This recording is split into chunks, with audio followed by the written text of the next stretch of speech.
Muito bom dia a todos, a todas presentes. É mais um prazer que apresentamos aqui mais um ATPC da Diretoria de Ensino, hoje na área de linguagens. Bem, no dia de hoje estaremos presentes eu, professora Roberta, sou professora de arte, atualmente estou como PCNP de arte lá no Núcleo Pedagógico, e o professor Luiz Cláudio, que é o professor de língua portuguesa, que atua como PCNP no ensino médio. Bem, nossa TPC de hoje, a gente trouxe como proposta para vocês uma entrevista com Joaquim Dolce, que retoma sobre a importância e a necessidade de se pensar e elaborar as sequências didáticas. Então, desejo a todos uma ótima formação e, como sempre, peço aí a participação de todos no nosso chat, com a interação. Estamos ali atentos também para poder responder as dúvidas, e essa participação de vocês ela é extremamente importante. Então, vamos lá, a nossa contextualização de hoje. E a gente começa com uma frase do Dawes que diz o seguinte: produzir textos é expor uma imagem de si mesmo, de si. Contextualização.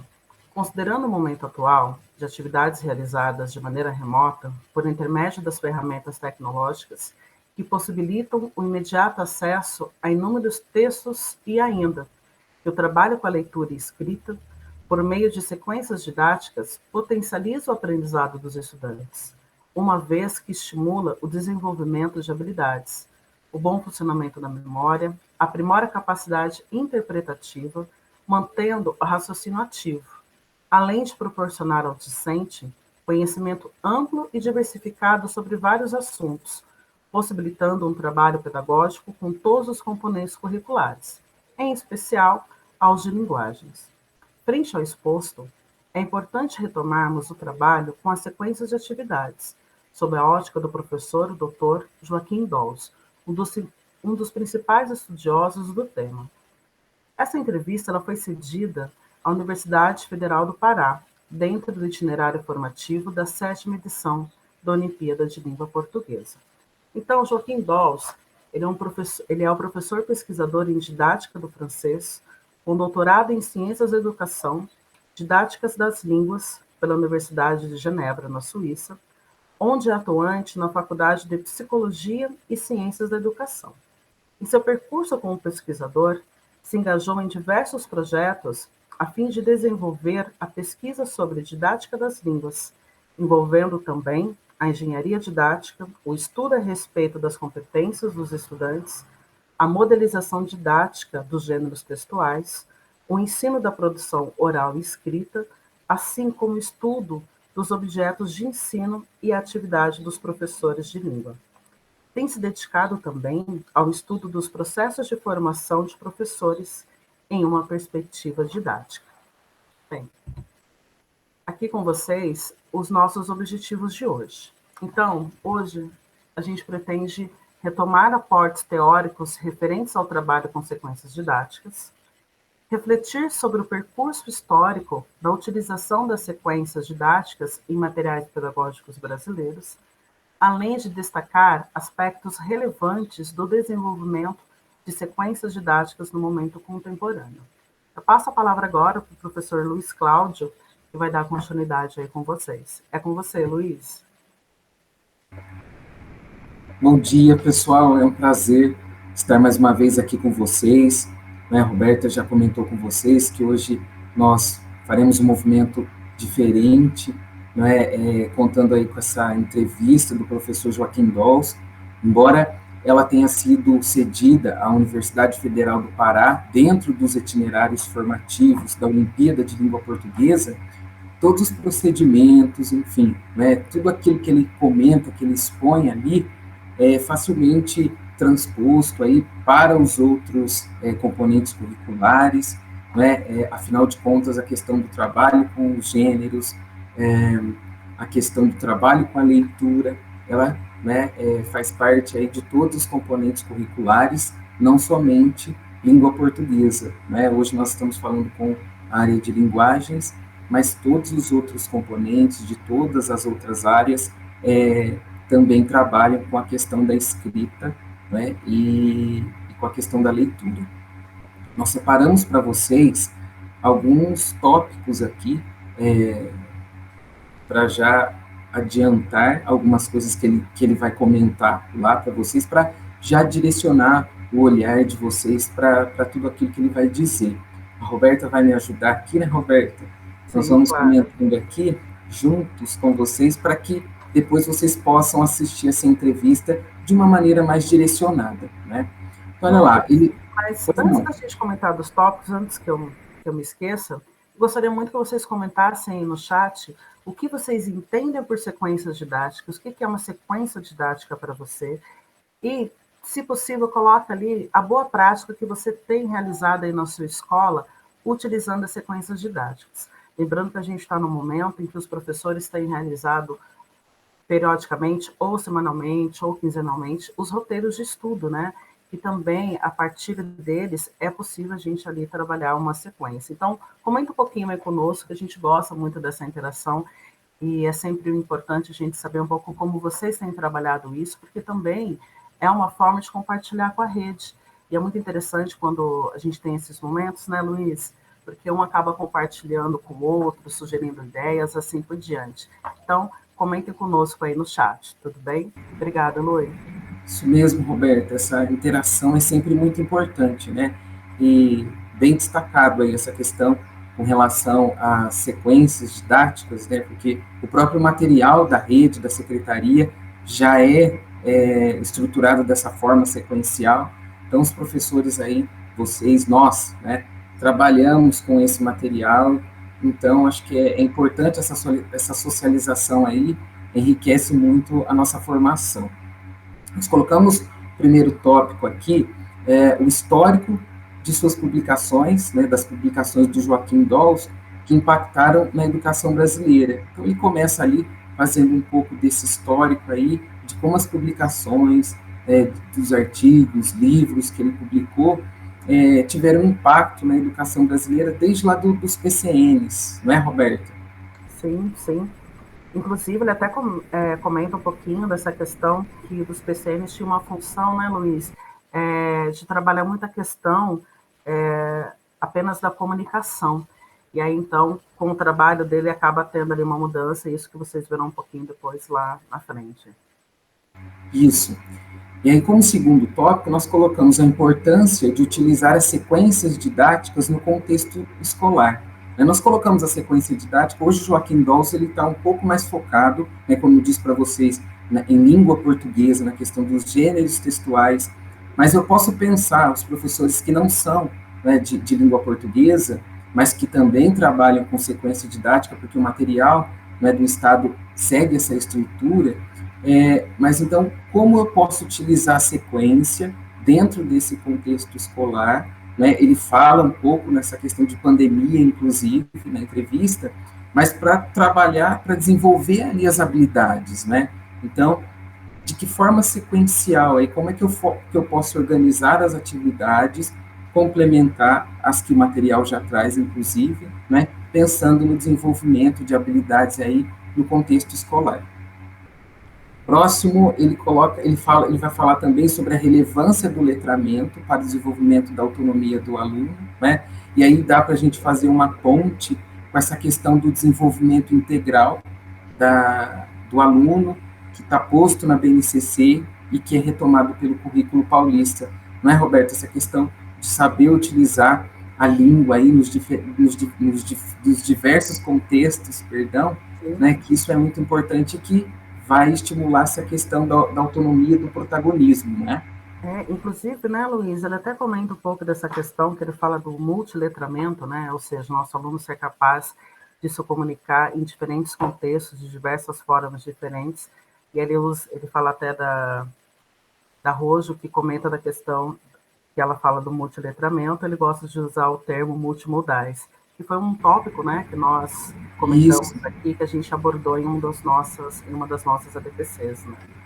Isso, a professora Roxane Rojo, né, como você colocou aí, ela traduziu alguns livros, alguns artigos do Joaquim Dolls, e ela foi importante também nesse processo aí, né, porque através dele ela também escreveu outros artigos aí que nós usamos né, os professores da área de linguagem conhecem a Roxane muito bem, porque nós sempre estamos estudando alguma coisa ali, né, que ela escreveu e que muito nos auxilia.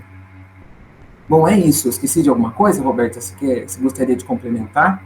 Não, é isso mesmo, Luiz. E vocês vão perceber o seguinte, que durante a entrevista, ele fala muito sobre a Olimpíadas de Língua Portuguesa, né, que foi uma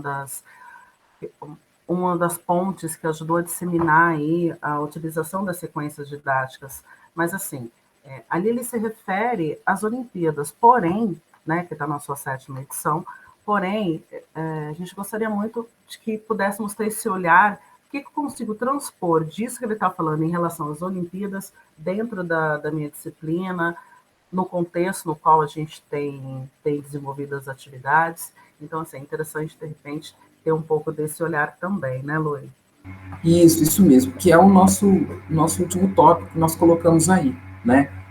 Todos os componentes curriculares trabalham com leitura, como nós já comentamos, todos os componentes curriculares, eles trabalham de alguma forma aí com os gêneros textuais, né? Cada um específico dentro da sua disciplina aí, mas todos trabalham com a leitura. Então é muito importante ter esse olhar apurado aí, né? Daquilo que eu posso aproveitar, de tudo aquilo que o professor Joaquim Dawes comenta, né, mas pensando no específico ali do meu componente curricular, o que eu posso transpor para potencializar esse trabalho que eu faço, né, de uma forma aí a otimizar as ações para que eu oportunize, né, cada vez mais aí avanço na aprendizagem por parte dos alunos, né. Mas eu acho que é isso, né, Roberto? Não vamos adiantar tudo que ele quer falar. Não, porque senão daqui a pouco a gente acaba falando tudo e eles acabam ali não participando. Mas assim, exatamente. Faça essa interação conosco aí no chat durante a entrevista, tá bom? Ao finalzinho da entrevista a gente volta para mais um bate-papo com vocês. Então, com vocês aí a entrevista com o professor Joaquim Dawes. E até daqui a pouquinho. Então, daremos início, né? Professor, o livro Gêneros Orais e Escritos na Escola, com os textos da equipe de didática das línguas da Faculdade de Psicologia e Ciências da Educação da Universidade de Genebra, organizado e traduzido pelas professoras Roxane Rojo e Glaís Cordeiro, publicado no Brasil em 2004, foi um marco em nosso país devido às grandes contribuições para o ensino de gêneros orais e escritos, como selecioná-los, organizá-los e como planejar esse ensino. Como o senhor vê a grande disseminação dessa obra no Brasil, levando em consideração que ainda era muito recente o trabalho com os gêneros em sala de aula, incorporado pelos documentos oficiais brasileiros, sobretudo em 1997 e 98, com a publicação dos Parâmetros Curriculares Nacionais? Efectivamente, o nosso livro chegou em um bom momento, mas eu tenho que dizer que tenho que agradecer a Roxane Rojo e Glaís Sales Cordeiro, que foram as duas professoras brasileiras. Todo mundo conhece Roxane Rojo, que trabalha na Universidade de Campinas, e Glaís Sales Cordeiro, que actualmente é professora na Universidade de Genebra, é uma colega. Elas fizeram o esforço de reunir os artigos de Bernard Schneule e meus em um livro publicado em 2004, que chegou em um momento em que o Brasil achou que precisava de uma orientação como a nossa, e que foi uma ocasião particular. Por quê? Por 3 razões. Em primeiro lugar, porque os parâmetros nacionais davam prioridade ao funcionamento comunicativo, à comunicação para o desenvolvimento da linguagem. Em segundo lugar, não unicamente no Brasil, em muitos países, a noção de gênero discursivo da escola bakhtiniana, o gênero textual, como o termo que nós utilizamos, se considerava a unidade de trabalho. E que o nosso livro propõe uma operacionalização dupla. Por um lado, nós falamos de gêneros textuais, da diversidade, e do ponto de vista lingüístico, tratamos de modelizar e analisar as características lingüísticas dos géneros como objeto de ensino. A orientação coincidia com as prioridades educativas do Brasil. E, em segundo lugar, nós proponemos uma ferramenta particular para trabalhar nas aulas, que são as sequências didáticas. Acho que na virada discursiva dos planos de estudo do Brasil, o livro chegou em um bom momento e que não é unicamente a nossa escola que chamamos o interaccionismo sociodiscursivo, mas acho que a nossa perspectiva tem uma convergência, apesar das pequenas diferenças, com o letramento crítico, com a linguística funcional e com o trabalho sobre os gêneros discursivos feitos pela escola bakhtiniana. Apesar das pequenas diferenças, as nossas aportações tiveram uma boa recepção. Então, a difusão depende de a Casa Editorial Mercado das Letras, que fez um bom trabalho, e, sobretudo, das editoras Rosane Rojo e Glaís Sales Cordeiro. É um dos livros de Bernard Leur e meus mais vendidos e mais conhecidos no Brasil, mas os trabalhos realizados são conhecidos na Europa e na América do Norte também. Ok, muito obrigada. Então, foi a partir da publicação dessa obra, né, como o senhor já mencionou, que aqui no Brasil, a maioria dos professores, pesquisadores, teve contato com o dispositivo sequência didática. Porém, a didatização dos gêneros textuais ou discursivos no início do século XXI ainda era muito restrita ao âmbito acadêmico. A Olimpíada de Língua Portuguesa, Escrevendo o Futuro, teve um importante papel na disseminação do trabalho com os gêneros por meio da sequência didática nas escolas públicas brasileiras. Muitos professores da educação básica conheceram esse trabalho com os gêneros, as concepções que os subjazem e o dispositivo sequência didática a partir da Olimpíada. Desse modo, como foi para o senhor essa parceria com a Olimpíada? Eu guardo uma lembrança muito positiva do primeiro contato com as pioneiras, as professoras que começaram a Olimpíada. O ano 2002, se a minha lembrança é boa, eu conheci Sônia Madi, Cida Laginesta. Acho que elas devem assistir a esta entrevista. E foi Ana Raquel Machado quem me apresentou. Eu dei aulas no SEMPEC e elas me consultaram. O projeto da Olimpíada, eu gostei imediatamente, imenso, da proposta. E fiz uma série de recomendações. As recomendações que eu fiz foram, eu vou lembrar, a importância para o letramento de diversificar os gêneros de texto. Você falou na introdução da crônica, das memórias, do poema. Eu sempre digo que aprender a escrever se aprende trabalhando a diversidade de textos. Elas seguiram o conselho. Eu digo que a Olimpíada é uma obra coletiva. A minha contribuição foi pequena, mas eu me sinto completamente participante, comprometido com a Olimpíada. Primeiro, por o feito que elas diversificaram os gêneros de texto.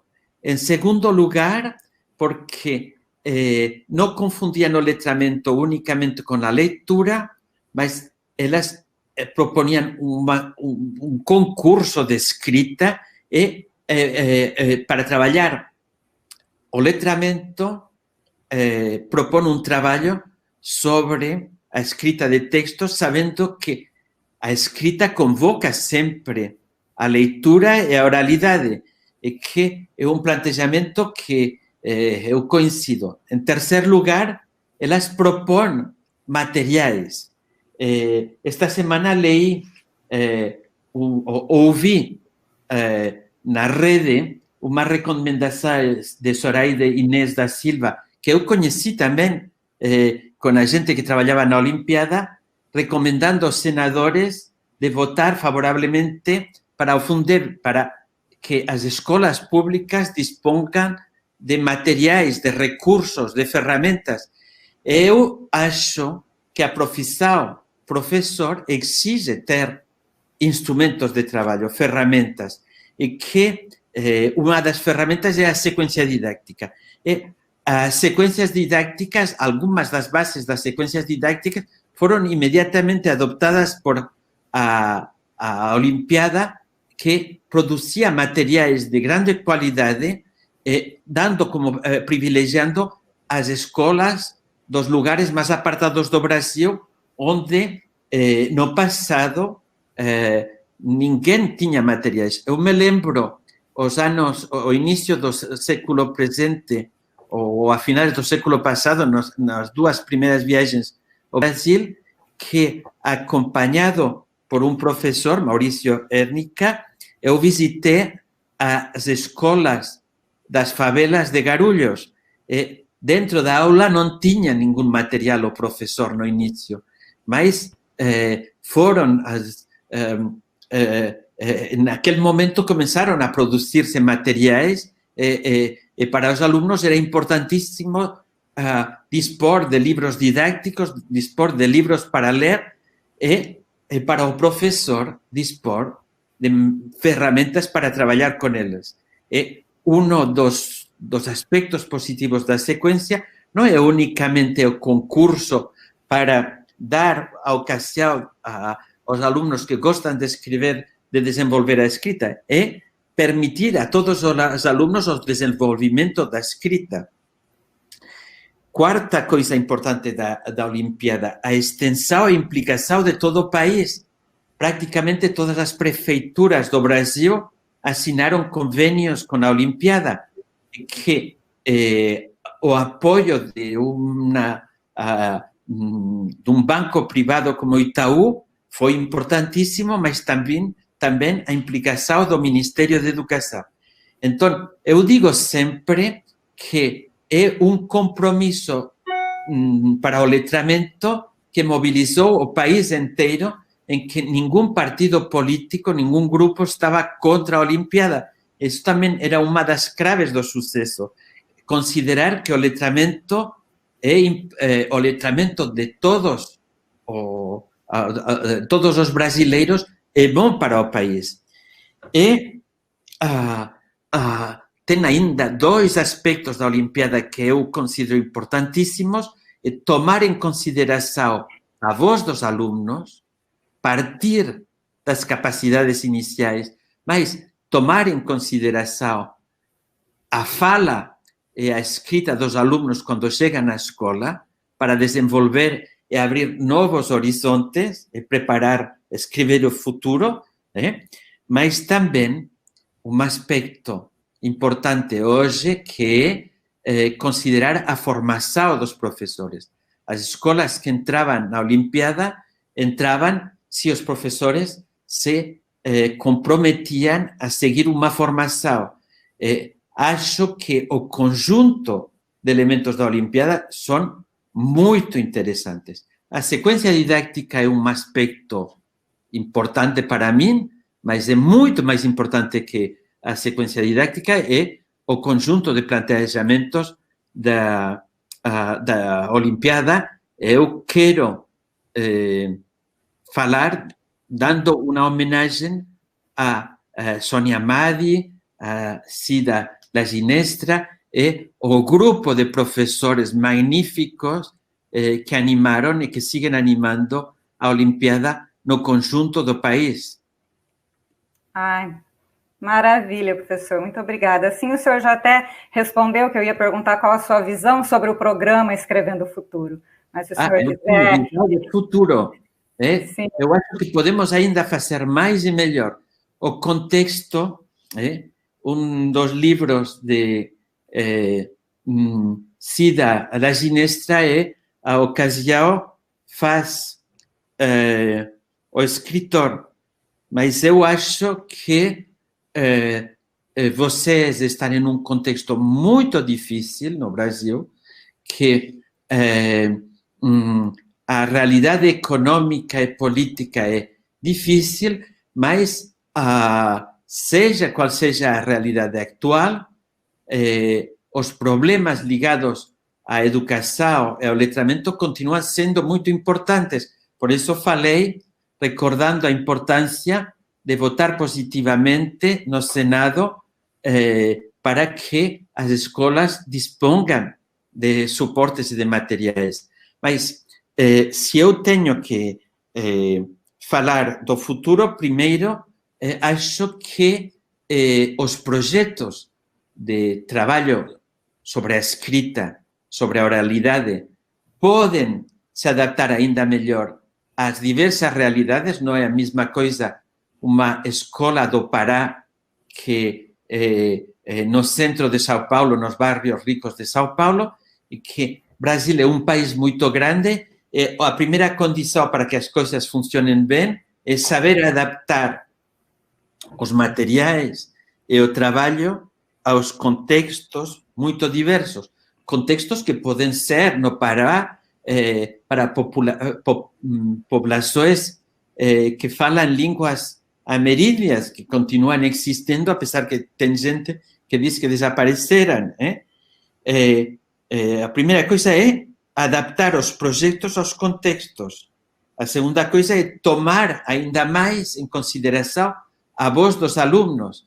Eu acho que muitas vezes a sequência didática se planteja sem observar primeiro o que o aluno é capaz de fazer e como ele utiliza a língua portuguesa. E que aí temos muito que aprender para adaptar o trabalho à realidade dos alunos. E acho também que a Olimpíada trabalhou muito bem os projetos com os gêneros, mas as oficinas concretas para trabalhar diferentes aspectos da língua portuguesa, a revisão dos textos, o trabalho por etapas ainda se pode melhorar. Eu espero que nós falemos das novidades nas sequências didácticas, os itinerários para o ensino da escrita e da oralidade.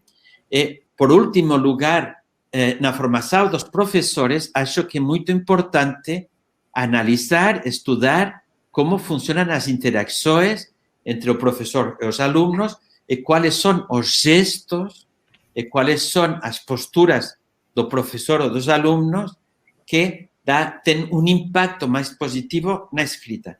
Então,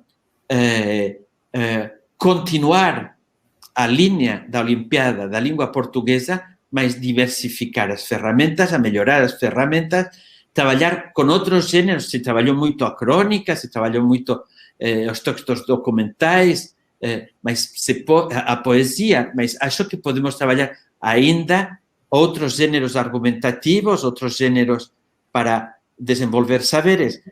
Acho que tem futuro porque os problemas de letramento no Brasil ainda não estão resoltos e que não é unicamente dar a ocasião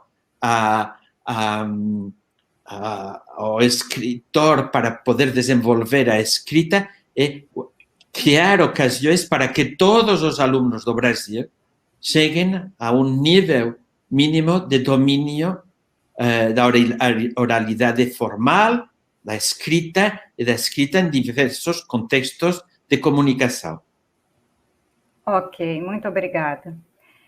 Bem, todos nós conhecemos o esquema da sequência didática, né? Que se inicia pela apresentação da situação, em seguida tem-se a produção inicial, os módulos que propõem o trabalho com atividades diversificadas a contemplar problemas de diferentes níveis e a produção final.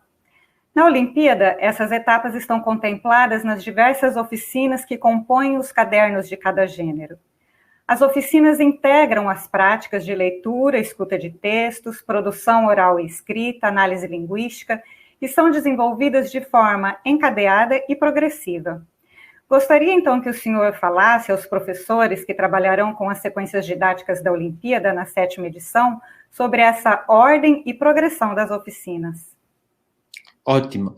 Então, eu acho que o modelo de base da sequência didática consiste em lançar um projeto para engajar, comprometer o aluno com a escrita.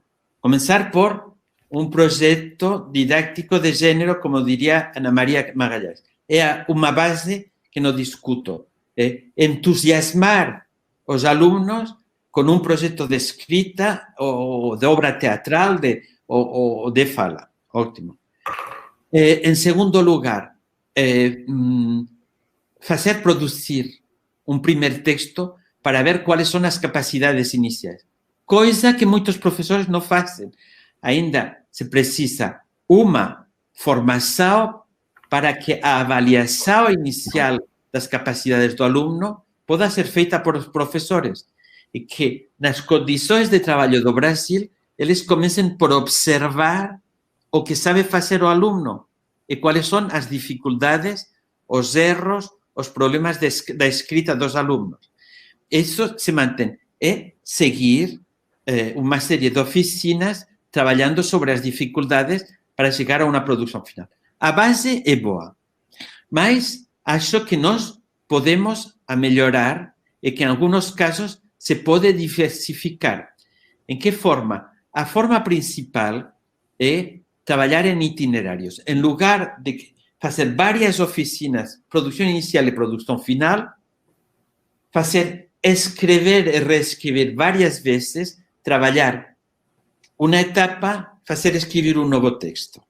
Avaliar uma nova oficina, fazer escrever mais, trabalhando sempre a revisão do texto e a reflexão, as atividades metacognitivas ou metalanguageiras, o que quer dizer reflexionar sobre o acto mesmo de escrever, que o aluno, como diria Vygotsky, tome consciência dos mecanismos e das operações, e não unicamente que aprenda a escrever, que tenha um controle consciente do trabalho que se propõe na escrita. Então, eu vou dar vários exemplos. Em primeiro lugar, com um professor nordestino de Pernambuco, Gustavo, desculpe o nome,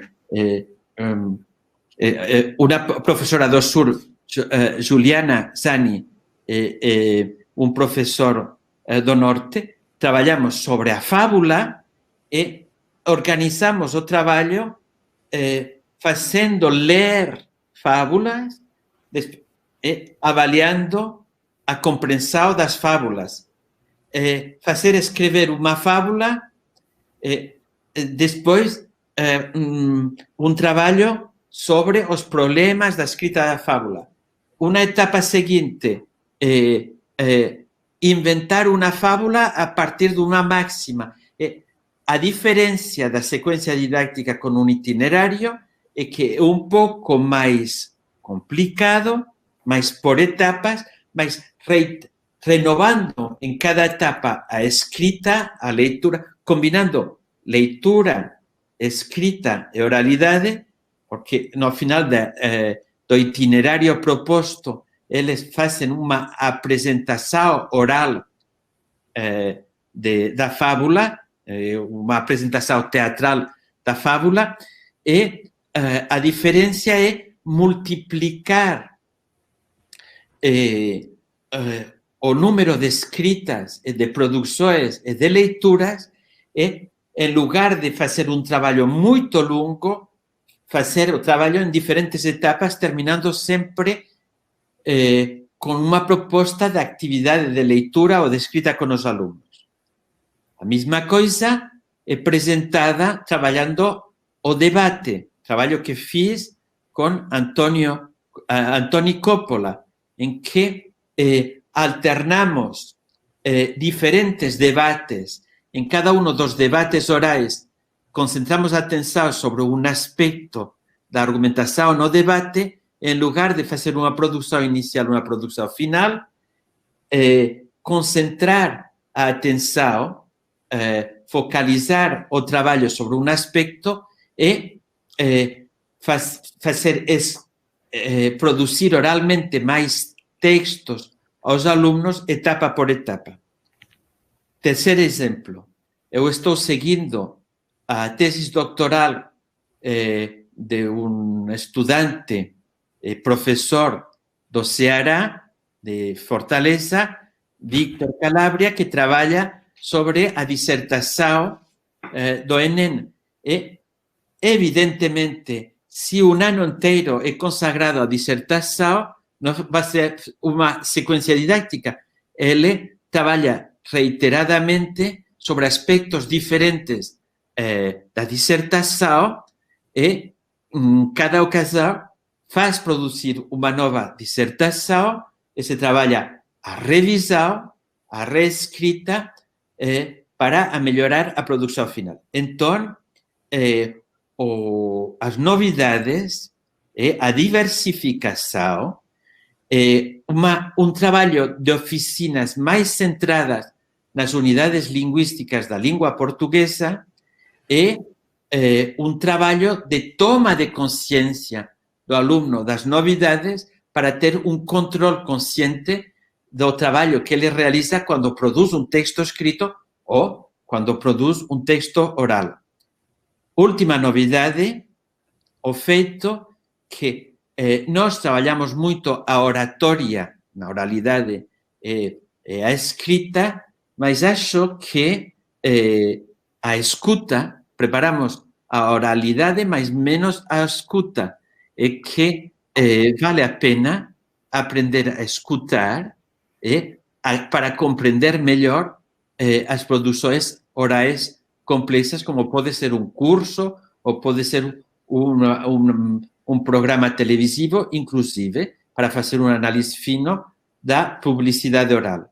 Então, entre as novidades está isso, e o que Roxane Roxo considera falando do multiletramento de todos os novos gêneros que mobilizam diferentes sistemas de signos que eu chamo multimodais.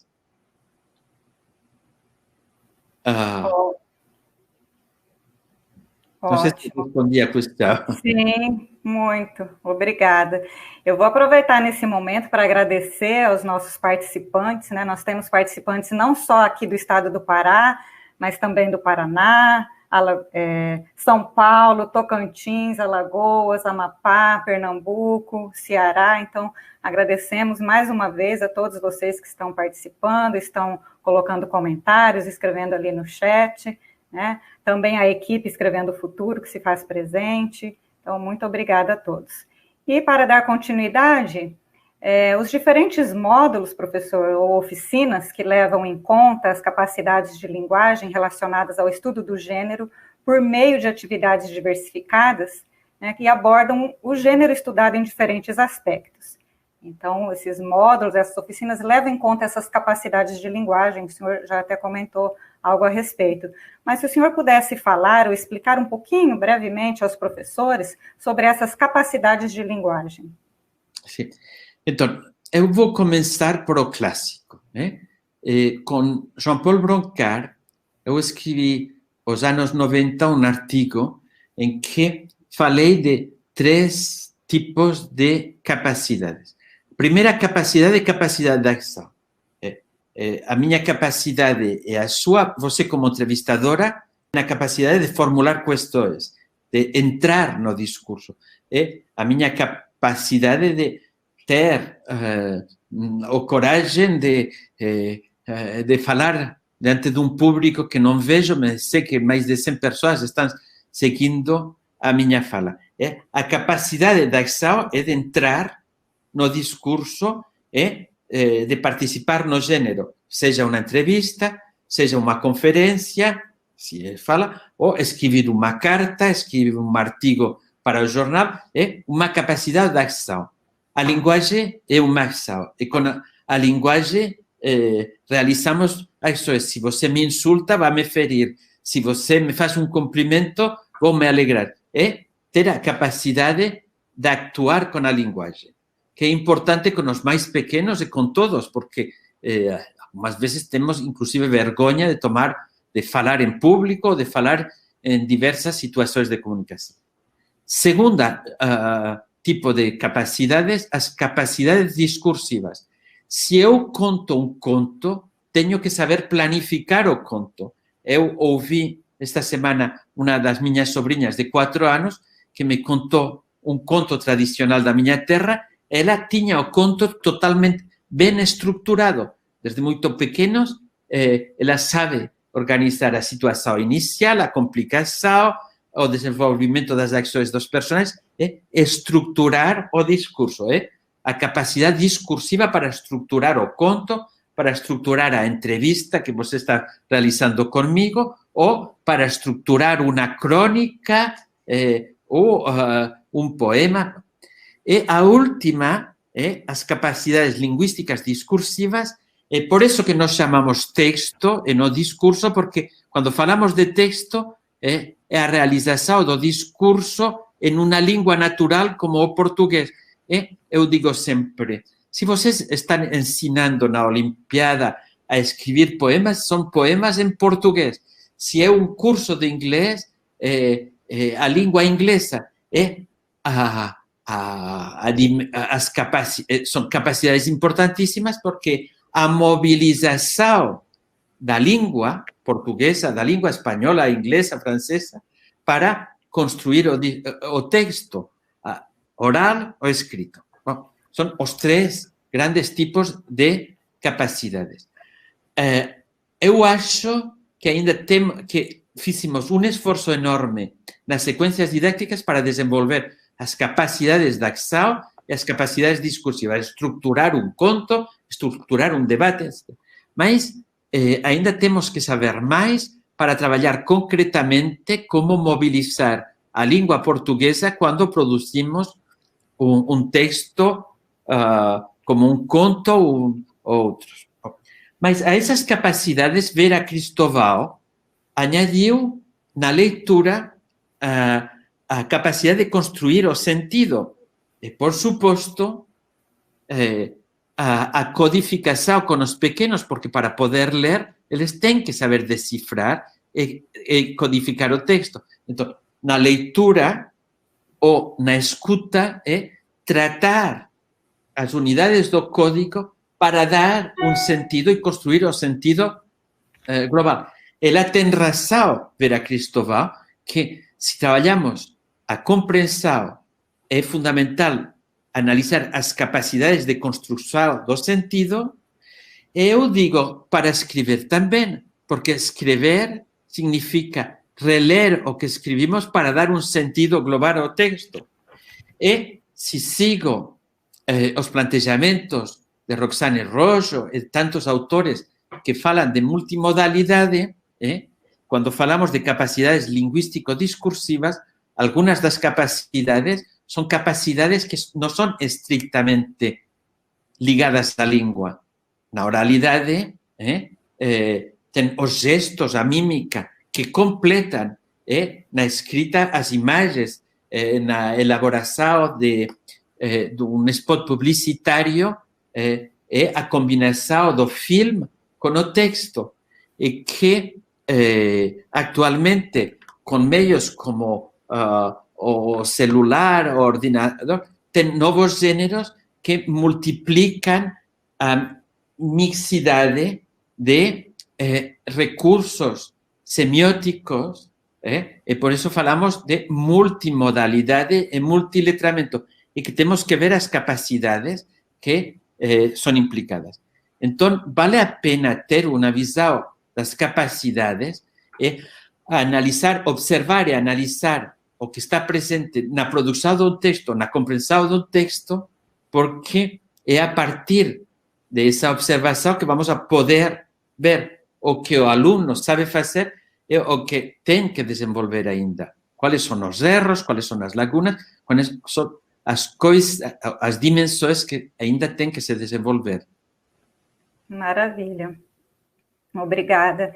Eu também agradeço a participação de outras pessoas de outros estados que eu não mencionei anteriormente, como Maranhão, Rio Grande do Norte, Bahia, Minas Gerais, Rio de Janeiro, ou seja, nós temos gente do Brasil todo, né, assistindo e prestigiando. Diga a gente que eu preferiria viajar pelo Brasil em contato à distância, que a distância a comunicação à distância é multimodal, é interessante, mas preferiria presencialmente. Presencial. Verdade. Professor, como o senhor já conhece a realidade das nossas escolas públicas, o que diria aos professores sobre a relação entre o tempo de duração de uma sequência didática e as condições de ensino nas escolas brasileiras? Então, primeira coisa, uma parêntese sobre as condições. Você diz que eu conheço, é verdade que eu visitei muitas escolas, eu conheço a metade visitei 12 ou 13 estados do Brasil, e sempre em cada estado eu pedi aos colegas a possibilidade de visitar uma escola pública. Então, algo conheço, mas não suficientemente. E a primeira coisa é nós, professores, temos que lutar encarecidamente, seguir o mandato de Paulo Freire e lutar para permitir o desenvolvimento da educação do Brasil. Se vocês amam o seu país e se consideram patriotas, o maior patriotismo é lutar para que a educação seja coisa de todo mundo e que chegue a todo mundo, porque a melhora do Brasil, inclusive a melhora para resolver o problema da pandemia, está ligada à educação. E que é verdade que pode ter gente cultivada que cometa monstruosidades, os nazis eram letrados e cometeram monstruosidades, mas eu faço parte dos que creem que o desenvolvimento da educação, e da educação para todos, da escola pública, é uma condição para o desenvolvimento de todos os países do mundo e não unicamente do Brasil. Mas você me pergunta o tempo. É verdade que o tempo consagrado à leitura e à escrita vai depender da organização escolar. E o número de horas que os alunos passam nas escolas no Brasil é menos importante que o número de horas que passam na Suíça ou que passam na Espanha, onde eu estou de feiras neste momento. Mas aprender a escrever exige tempo. Então, eu digo, se vocês fazem sequências didáticas muito longas, o perigo é que a fatiga, a sobrecarga cognitiva para o aluno, passar muito tempo com a mesma coisa, é que ele perda interesse e perda atenção. Então, se tem que buscar um equilíbrio entre o tempo necessário e evitar uma sobrecarga de tempo para que o aluno perda interesse e, sobretudo, que se possa seguir o programa escolar. Eu digo, mínimo 2 semanas, mas 2 semanas uma sequência didática. Mas se é um itinerário, se pode dividir em várias etapas, passar uma semana, descansar uma semana, retomar a semana seguinte, mas mínimo trabalhar 3 gêneros ou 4 cada ano e passar 2 semanas com cada gênero para dar tempo a aprender. Mas isso vai variar se são alunos da escola secundária que estão preparando a dissertação do Enem ou se são alunos dos primeiros anos da educação fundamental.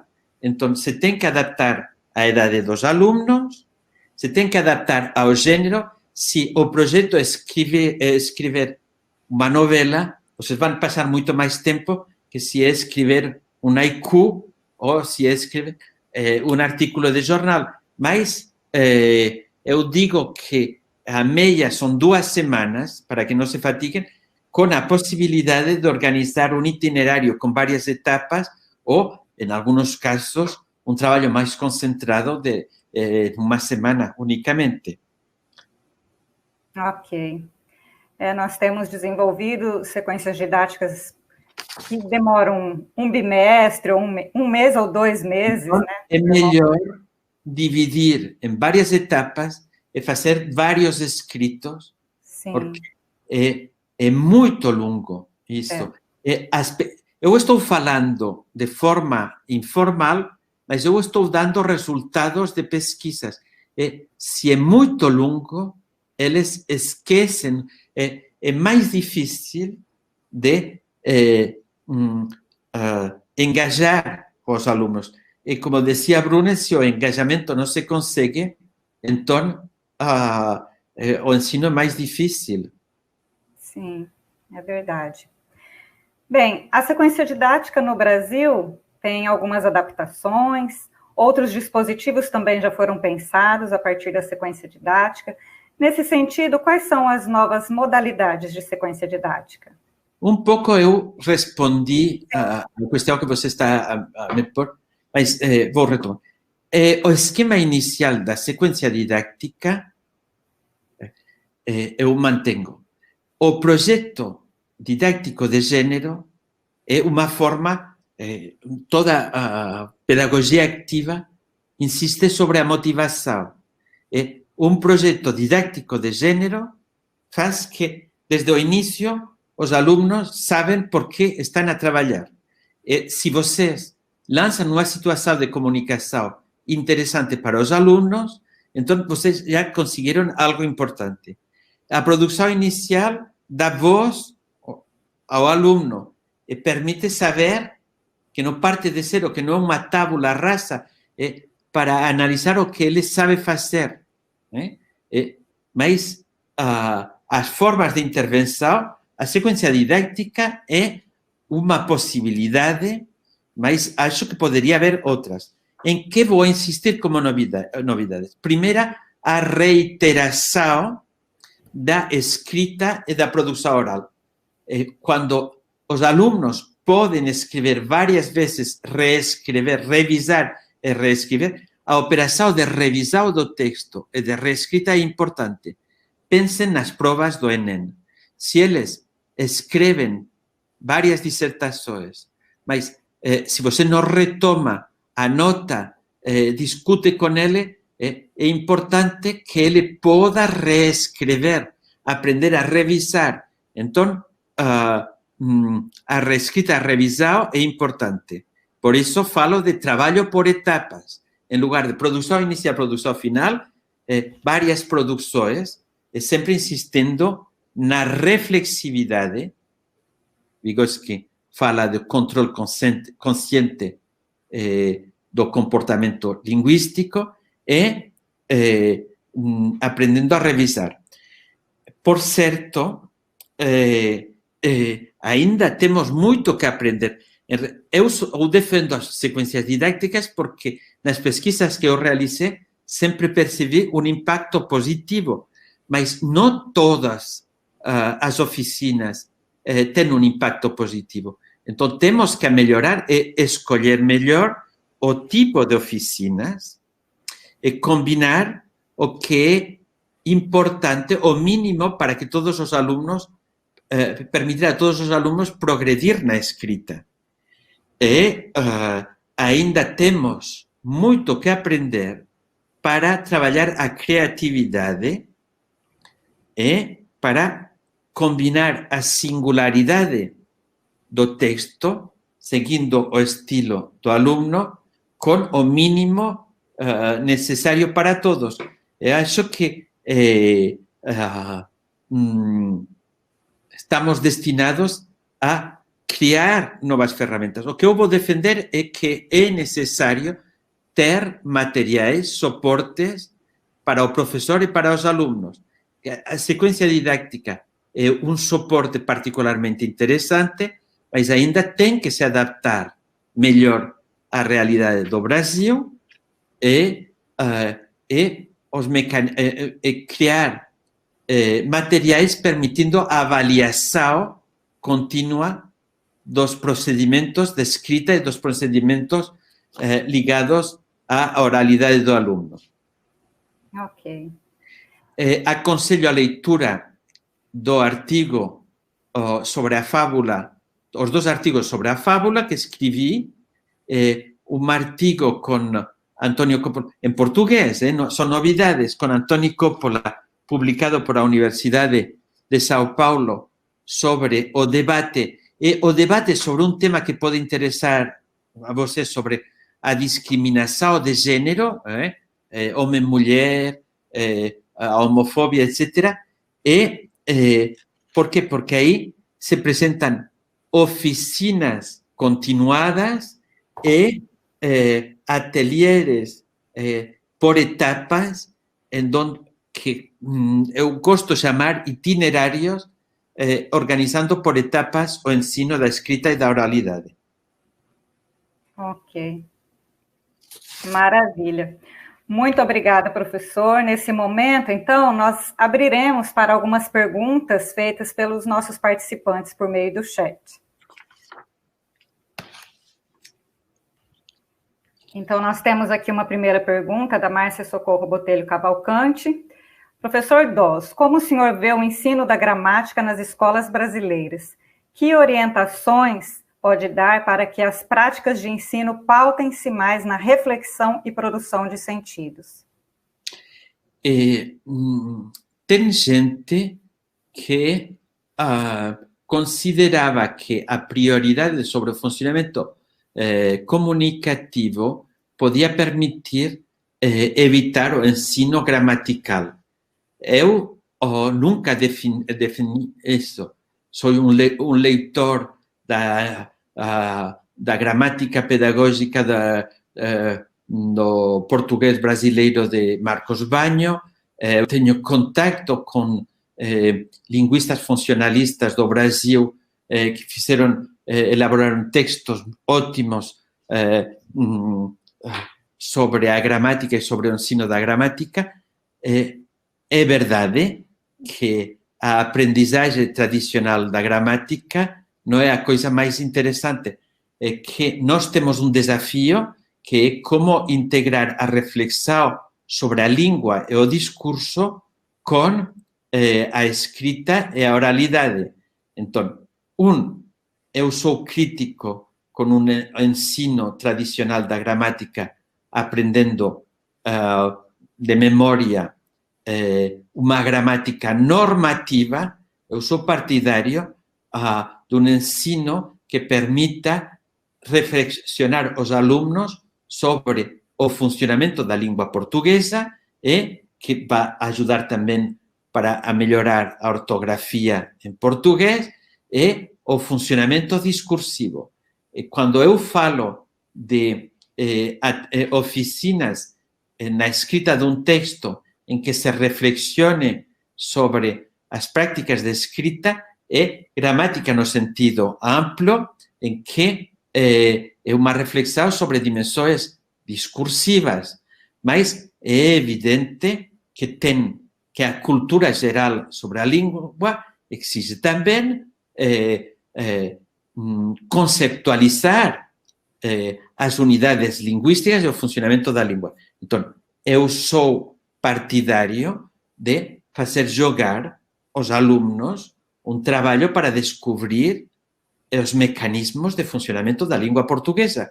Inclusive, para mim, que nunca segui um curso de gramática portuguesa, mas a leitura de artigos sobre a gramática do português me ajudou a falar como estou falando hoje em português. Então, eu sou partidário de um ensino gramatical, mas de um ensino gramatical renovado e no desafio de articular língua e texto, funcionamento das regras e dos mecanismos da língua portuguesa ligados ao uso discursivo e textual. Não sei se respondi à questão, mas acho que temos muito que aprender a melhorar o ensino da textualidade e da gramática e tratar de articular os dois. É um desafio para nós todos. É um desafio, né? Essa reflexão, né, da língua em uso. Nós temos mais uma outra pergunta do participante, professor Souza. Como aplicar a sequência didática em tempo de aula remota?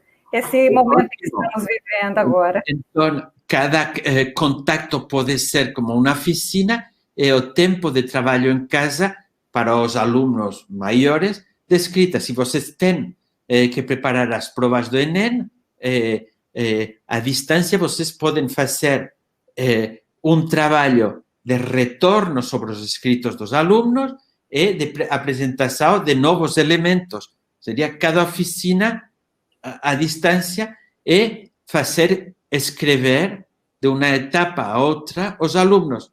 Então, o que é mais complicado é com os mais pequenos, porque, bem, evidentemente, o computer não substitui a aula, que são as condições da pandemia que fazem que temos que trabalhar à distância, mas não todos os alunos têm os meios eles precisam de gestos de acompanhamento e que esses gestos de acompanhamento são muito difíceis de realizar à distância. Não sei se respondi à questão. Ele pode reformular se não está satisfeito. Tá ótimo. Temos uma pergunta da Thelma Ferreira. Professor Doss, conforme sua sugestão de pausar uma sequência, caso o gênero seja longo, o que o professor fará na semana de pausa? Seria aplicação de atividades para trabalhar gramática, por exemplo? Olha, eu considero que 6 meses trabalhando um gênero, fazendo produção inicial, produção final, não é uma boa solução, porque é muito pesado, é muito longo. Mas depende, se é preparar. Imagine que, vou falar da oralidade, é que você está trabalhando a fábula para fazer uma representação teatral de uma fábula de animais. Então, você pode ter uma primeira etapa em que eles escrevem inventam uma fábula. Trabalham 2 ou 3 alunos e cada 2 ou 3 alunos inventam uma fábula. Terminamos uma semana ou 2 e terminamos a escrita da fábula. Durante esse tempo se trabalha sobre outros aspectos, mas se anuncia, dentro de 2 semanas vamos a começar, van a ter que imaginar quem vai jogar um personagem e outro, porque vamos a fazer uma representação teatral. Então, começa uma nova etapa para a representação oral da fábula, trabalhando sobre os gestos, a mímica, a oralidade. Aí é uma forma de trabalhar por etapas. Eu desaconselho sequências muito longas porque os alunos perdem interesse. O bom, se é breve, é 2 vezes bom. Então, mas o problema é que se é muito curto, não se tem tempo, é que se você as etapas não as articula, a memória para encadenar não é suficiente. Então, o estabelecimento das etapas é importante. É anunciar que dentro de 2 semanas vamos a retomar, criar o entusiasmo, a espera, entre as duas se trabalham outros aspectos do funcionamento da língua portuguesa, inclusive de ensino gramatical, ortográfico, outras atividades. O programa de ensino da língua portuguesa é muito amplo. Sim, é verdade. Inclusive o contraste de gêneros diferentes. Pode haver um tempo de leitura literária ou de outras atividades. Fazer todo ano o mesmo é muito pesado. Para os alunos, é uma sobrecarga, geralmente é a maior crítica dos professores se as sequências didáticas são muito longas. Porque tem atividades gratuitas que depois não têm um impacto tampouco sobre as aprendizagens dos alunos. Em cambio, se pode dividir fazendo produzir mais textos aos alunos, dar mais ocasiões, como o título de Cida da Ginestra, mais das ocasiões que faz do aluno um escritor. Fazer escrever mais e praticar mais a oralidade nas diferentes etapas. Isso mesmo, né? Assim concebemos a escrita como trabalho, né? Esse processo contínuo, recursivo. E aí nós temos uma última pergunta. Como tomar a reescrita atraente para nossos alunos? É ótimo. Olha, em primeiro lugar, pode ser cruzando os textos com alunos. O companheiro lê o texto e anota questões para desenvolver coisas que não compreendeu. Eu acho que o gesto de corretor é menos importante que o gesto didático do comentário. Não é a mesma coisa corrigir o texto escrito, você tem que corrigir a ortografia, que perguntar, que anotar. Então, eu sou partidário de incentivar a reescrita questionando e dizendo, aqui talvez se podia desenvolver mais. O que quis dizer aqui? Se tivesse que reformular ou pedir a outro aluno, o trabalho em colaboração é muito importante na escrita. Para a aprendizagem. Depois, na versão final, pode escrever uno individualmente. Mas cruzar os textos com os alunos não tem por que ser sempre o professor quem reescriba. É que, para a reescrita, tem ferramentas importantes que são as folhas de autoavaliação ou de memória para ver se todos os aspectos do texto foram tratados. Se compreende o português, Márcia? Sim, perfeitamente. Ok. Nova pergunta. Não, nós encerramos com essa, né? Aí, se o senhor quiser fazer mais algum comentário, pode ficar à vontade.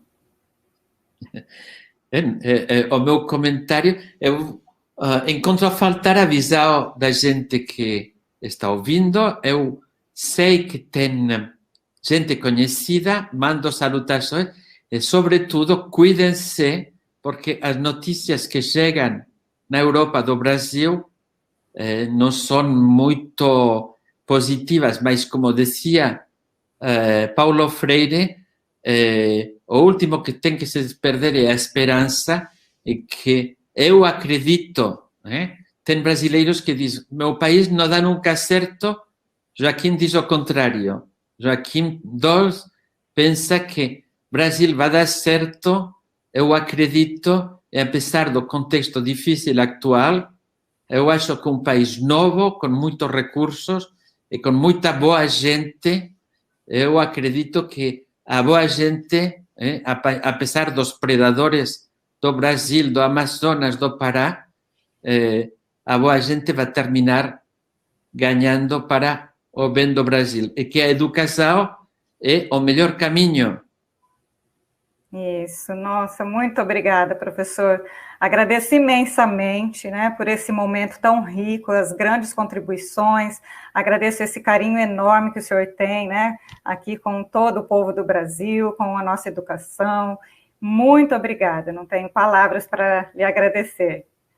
Salutações a todo mundo, e muito particular a gente de Porto Alegre, de Minas Gerais, que sei que estão aí. Sim. Beijos e abraços. Muito obrigada, professor. Muito obrigada. Então, dessa forma, nós encerramos nesta live maravilhosa, com essas grandes contribuições do professor Joaquim Dols. Então, em nome do SEMPEC, da Universidade Federal do Pará, do CEFOR, agradeço mais uma vez ao professor Joaquim Dols por ter concedido esta entrevista, pelas valiosíssimas contribuições. Agradeço também aos professores Rafael Erdi e Joelder Vasconcelos, do CETAI, pelo suporte técnico para a realização desta live. Agradeço também ao CEFOR, em nome do professor Augusto Paes, pelo apoio, e a professora Micilene Barreto pela organização na formação e na coordenação da Olimpíada de Língua Portuguesa no estado do Pará. A todos vocês que participaram também, nosso muito obrigada. Obrigada, professores da educação básica que estão aqui conosco, alunos de graduação e de pós-graduação, a equipe Escrevendo o Futuro, em nome da professora Sônia Maggi, da professora Cida Laginestra, os professores, colegas das diversas universidades espalhadas pelo Brasil afora, o nosso muito obrigada e bom dia a todos. Até logo. E obrigado a Márcia, que foi uma excelente entrevistadora. Obrigada, imagina.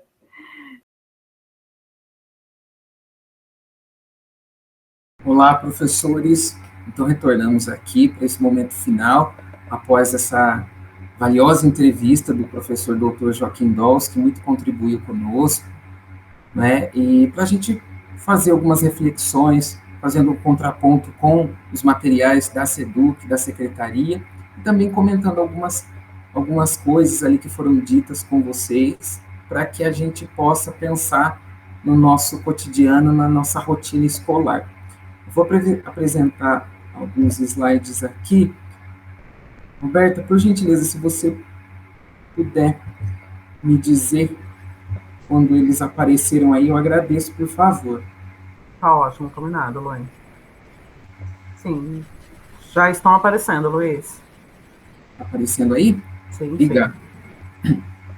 Então, olha só, eu trouxe agora para vocês uma citação, na verdade, um trecho que aparece lá no currículo paulista para que a gente possa pensar, né?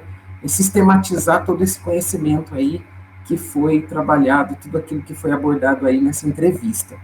Então, o currículo paulista, lá na página 121, ele diz o seguinte: uma sequência didática organiza-se a partir de um conjunto de atividades interdependentes, articuladas entre si, de modo a que cada uma apresente um grau diferente e crescente de complexidade. Então, é justamente isso, né? Eu quis trazer essa citação para vocês, porque todos os materiais da Secretaria, né, eles trabalham dessa forma sequencial, né? Só que tem uma diferença na realidade, né? Se nós pegarmos esses materiais, tanto o caderno do São Paulo Faz Escola, tanto quanto esse material novo que está sendo estudado aí por vocês, o Aprender Sempre, que tem foco na recuperação e aprofundamento, todos esses materiais trabalham de uma maneira sequencial, mas são sequências de atividades, né? Então, vamos dizer assim, as sequências de atividades, elas são menos complexas do que as sequências didáticas, né? As sequências didáticas, eu tenho aí um percurso, né, que foi comentado na entrevista, mas que nós vamos retomar aqui daqui a pouco, um pouco diferente da estrutura das sequências de atividades. As sequências de atividades, ela proporciona uma maior autonomia para o professor na questão de retirar, de complementar algum exercício, né? Ao passo que a sequência didática, ela já é toda sistematizada, ela é um pouco mais complexa, então, cada uma das etapas ali tem um propósito. Então, se eu excluo, se eu não trabalho uma das etapas, né, então eu quebro esse ciclo aí da sequência, né, esse propósito. Então, isso é muito importante nós ressaltarmos aí com vocês. Você quer complementar alguma coisa, Roberta? Não, Luiz, tá ótimo, excelente, é isso mesmo. Isso, então, vocês viram esse esquema, né, foi apresentado, na verdade, ele já é bastante conhecido, e ali na entrevista, né, a professora doutora Márcia, ela comenta desse esquema com o Joaquim Dols, e eu achei importante retomar esse esquema aqui com vocês agora. Então, na verdade, ele sistematiza ali a estrutura de uma sequência didática. Então, olha só, né, eu tenho aí a apresentação da situação como primeiro elemento, né, então, ou seja, essa sequência, ela precisa ter um propósito ali, né, ela precisa ser planejada. Então, eu tenho uma situação ali inicial. Pode ser, por exemplo, o desenvolvimento de uma determinada habilidade, em qualquer dos componentes curriculares. Logo depois, eu tenho uma produção inicial, que aqui eu estou colocando para vocês como diagnóstico. Então, no nosso cotidiano, né, essa produção inicial seria esse diagnóstico, porque muitas vezes é o que acontece com os materiais, inclusive da própria secretaria, né? Nós temos ali esses materiais que já foram planejados, daí a importância, né, de nós como professores, como profissionais, conhecermos, estudarmos esse material para que, com base nas necessidades dos nossos alunos, nós façamos os ajustes necessários neste percurso para que ela tenha sentido e atenda às reais necessidades daquele contexto, né? Então, as etapas, né, essa produção inicial, depois que eu fiz o diagnóstico aí com os alunos, eu tenho esses módulos. Esses módulos, né, o que acontece ali? Eu tenho um aprofundamento intencional, né, como aparece aí para vocês. Porque como nós colocamos lá no início aquela citação do currículo paulista, né, eu tenho o quê? Uma sequência de atividades lá e que ela tem um movimento crescente de aprofundamento, né? Então, quando nós pensamos nas habilidades, tanto dentro do segmento ano-série, né, através aí desse percurso, por exemplo, e também eu digo que acontece dentro, né, dos segmentos e quando a gente também vai transpor, né, vai fazer essa transição, por exemplo, do ensino médio, aliás, do ensino fundamental, dos anos finais para o ensino médio, eu tenho essa progressão. Mas nesse caso das sequências, então são os problemas ali, né, é aquilo que eu proponho para que meu aluno resolva, né, e que desestabilize ele, e que cause uma reflexão. Então, é justamente isso, né? Eu vou trabalhando ali de forma proporcional, né? Vou aumentando o nível de complexidade para que isso cause no meu aluno aí o avanço da aprendizagem, né? Lógico que esse processo a gente, né, muitas vezes tem que retomar alguns pontos. Então, daí a importância de conhecer o material, de conhecer o aluno, para que eu possa ali fazer um planejamento muito mais assertivo e que isso venha impactar cada vez mais aí no avanço da aprendizagem dos nossos alunos, né? E aí, depois disso, eu tenho essa produção final, né? Então, se a minha produção inicial, ela tem como objetivo, né, o diagnóstico, né, saber quais são os conhecimentos prévios que o aluno tem daquilo para que eu possa sistematizar, né, e fazer com que ele avance, a produção final seria o quê? É onde o meu aluno vai colocar em xeque, ali onde eu vou observar quais foram os conhecimentos que ele adquiriu, as habilidades que ele consolidou durante esse processo do trabalho com as sequências didáticas. Você quer complementar alguma coisa, Roberta? Quero sim, Luiz. Muito interessante isso que você comentou, relacionado também aqui com a entrevista que a gente acabou de assistir, quando o Joaquim Dawes... Pode deixar na outra tela, Luiz, no outro slide. Volta naquele... Mesmo? Não, o outro, que a gente estava, o último. Esse mesmo. Isso, perfeito, Luiz. Quando você coloca dessa questão de considerar da produção inicial do diagnóstico, é aquilo que o Joaquim Dawes, né, comenta lá na entrevista, que ele fala do dar voz aos alunos, né, a gente poder também conhecer, saber quais são as capacidades que nossos alunos já têm, quais as dificuldades. E aí, então, nesse percurso, nesse aprofundamento, a gente vai trabalhar o desenvolvimento dessas, né, potencializar essas capacidades que eles já têm, e aí, de alguma maneira, também tentar sanar essas dificuldades.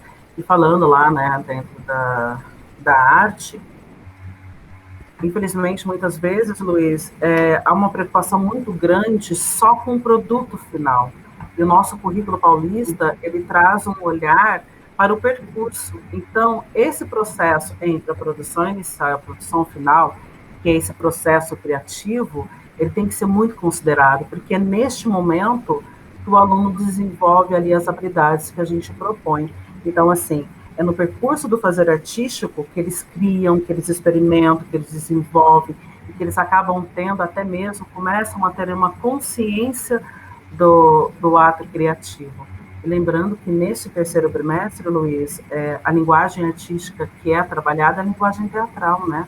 Então, assim, a gente começa de uma conversa inicial, colocando alguns pontos essenciais dentro da linguagem teatral, mas esse processo ele é muito importante. É óbvio que nós teremos lá a produção final, mas sempre ressaltar isso para o aluno, né? Para ele perceber, se perceber aprendendo qual a intencionalidade disso e até mesmo para ele criar essa consciência aí desse desenvolvimento artístico, tá bom?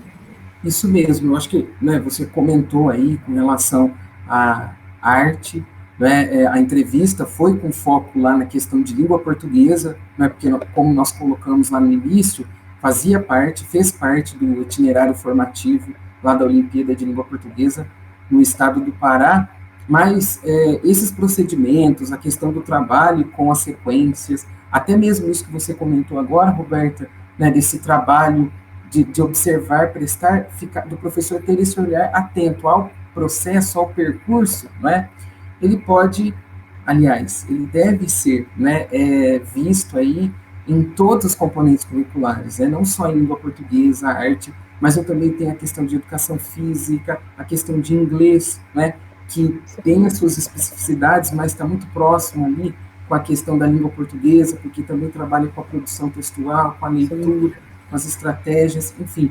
Então, eu acho que todos os professores da área de linguagens aí podem fazer um bom uso de tudo isso que foi dito aqui hoje, né, dentro ali, respeitando as suas especificidades dos seus componentes curriculares, mas sempre acrescenta, né, na nossa prática cotidiana.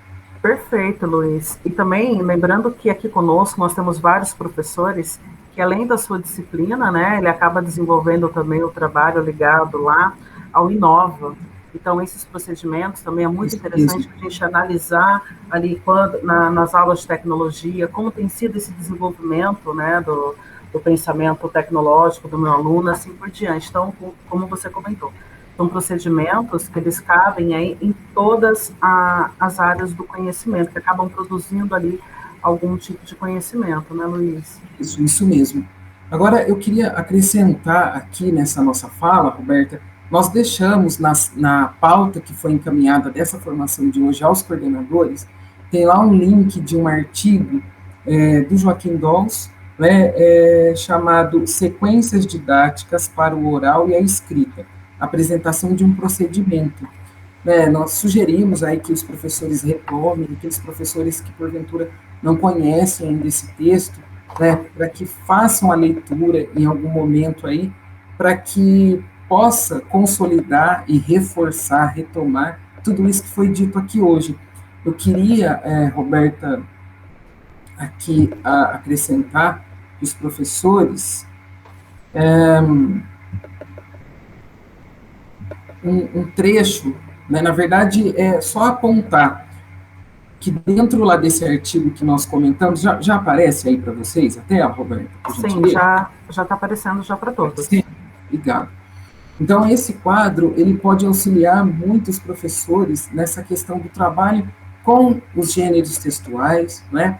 Lembrando que isso não é de obrigatoriedade nem só do professor de língua portuguesa, nem só da área de linguagens, todos os outros professores, né? Como os coordenadores também estão acompanhando a TPC, em algum momento eles podem, inclusive, retomar isso com os outros professores. Mas eu queria chamar a atenção de vocês para esse quadro, para essa organização aqui, onde eu tenho diversos gêneros textuais aqui, e aí eu tenho também, olha lá, domínios, que é a primeira coluna, domínios sociais de comunicação, né? Então, por exemplo, aí eu tenho aspectos tipológicos. Então, por exemplo, né, da tipologia narrativa, eu tenho diversos gêneros. Por exemplo, fábula, lenda, então narrativa de ficção científica, que são, assim, sugestões, né, de gênero para que vocês possam trabalhar em sala de aula. Então, por exemplo, né, o professor de educação física, né, eu posso trabalhar, por exemplo,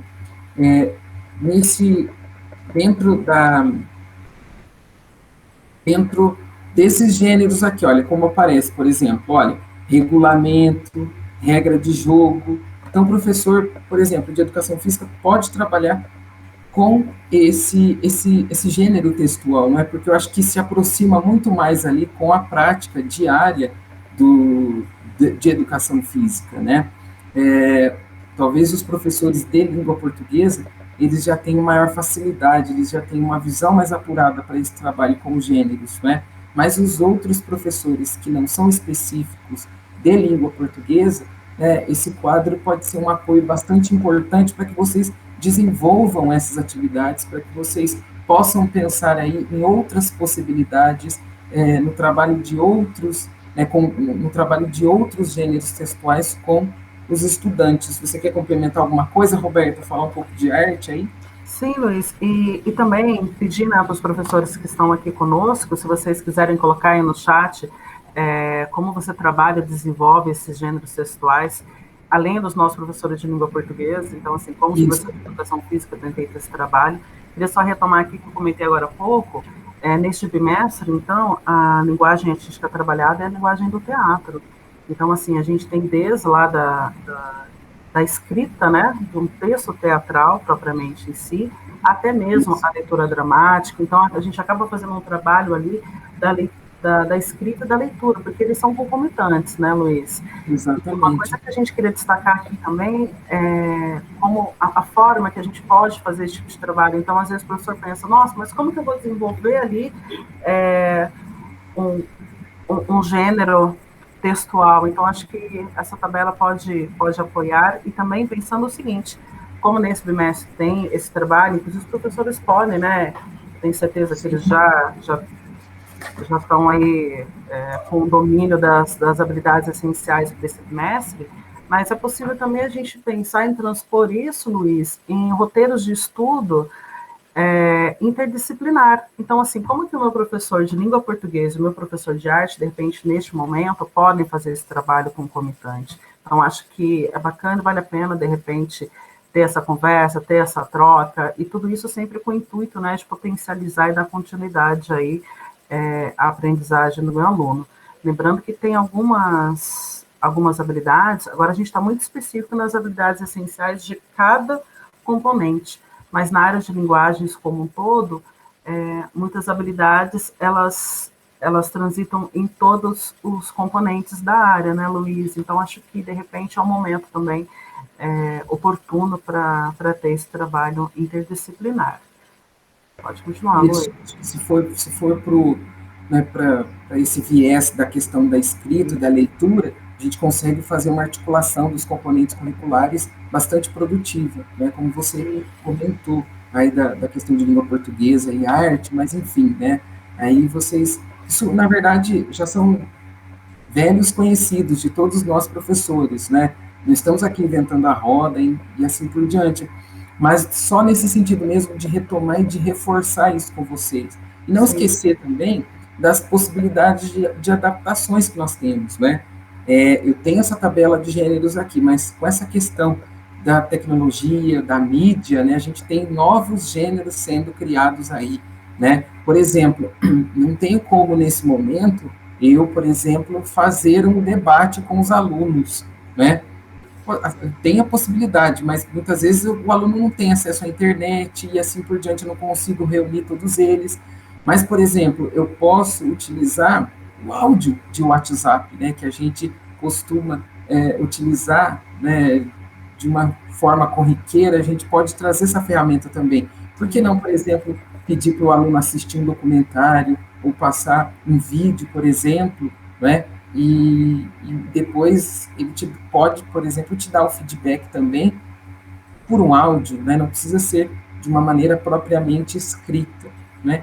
Mas aí os professores, né, utilizando essas possibilidades que a gente apresentou aqui hoje, eles podem fazer os ajustes ali dentro dos contextos de cada uma das escolas. Nós temos 69 escolas, então são 69 realidades diferentes, né? Então, o nosso intuito aqui é mostrar essas possibilidades, esses caminhos e apoiar vocês de uma maneira bastante sólida e, enfim, né, sempre. Eu acho que é o nosso intuito. Sim, acho que é isso, né, Roberto? Isso mesmo. E o Joaquim Dose, ele reforça muito isso, essa questão, né, Luiz, de adaptar as diversas realidades. Então, assim, na realidade, tudo isso que nós comentamos aqui com vocês, cada um de vocês dentro da sua realidade, dentro do que você conhece dos seus alunos, deve adaptar. E falando em adaptação, né, Luiz, a gente quer parabenizar os nossos professores da rede, porque, assim, estamos em um ano extremamente atípicos e ninguém melhor do que vocês para falar em adaptação e fazer as adaptações, porque, assim, inclusive todo esse material que a gente tem trabalhado, ele foi pensado para um momento específico, para um momento presencial, e ainda assim vocês estão adaptando para esse momento remoto. Então, assim, a gente quer parabenizar realmente e dizer que estamos também à disposição para auxiliar tudo aquilo que for necessário. Então, vamos caminhando aí para o finalzinho, né, Luiz? Eu vou pedir também para vocês. Quer fazer mais alguma consideração, Luiz? Não, eu só quero agradecer, reforçar os agradecimentos aí que você muito bem colocou a todos os professores. A gente percebe que está todo mundo, né, tirando leite de pedra, vamos dizer assim, mas fazendo o possível ali na linha de frente. E a gente fala que são 5 litros por dia ainda, né? Então, assim, reforçar esse agradecimento, nós estamos junto com vocês aí, tentando apoiar da melhor maneira possível, apoiando, né, fazendo isso da melhor maneira possível também, dentro das condições que nós temos. Eu acho que é isso, Roberto, agradecer a atenção e o esforço deles em acompanhar aí a TPC, estar com a gente nesse momento tão importante. Eu acho que é isso, tá? Sim, agradeço a todos. Só vou pedir para você colocar, Luiz, a tela que tem um link, né, da avaliação da nossa TPC. Então, assim, a gente vai colocar aqui também no chat esse link para essa avaliação lá do Google Forms, também está na pauta formativa que foi encaminhada a vocês, e ao final, né, dessa nossa formação, encaminharemos aí todos esses materiais, o PPT, o vídeo, esse artigo que o Luiz comentou com vocês, a gente encaminhará, então, para os professores coordenadores, que irão direcionar para vocês. Então, assim, mais uma vez, muito obrigada pela participação de todos, pela interação no chat, a gente agradece muito esse momento, e então, assim, para a gente é de extrema importância que vocês validem tudo isso lá no nosso Google Forms, tá bom? Bem, é isso, agradecemos a participação de todos, em nome de toda a equipe, né, de linguagens, do Núcleo Pedagógico, em nome da Maria Silva e do Sérgio, que não estão aqui conosco, estão aí apoiando também as interações no chat. Bem, é isso, muito obrigada e até a próxima. Tchau, tchau, pessoal. Muito obrigado e até a próxima.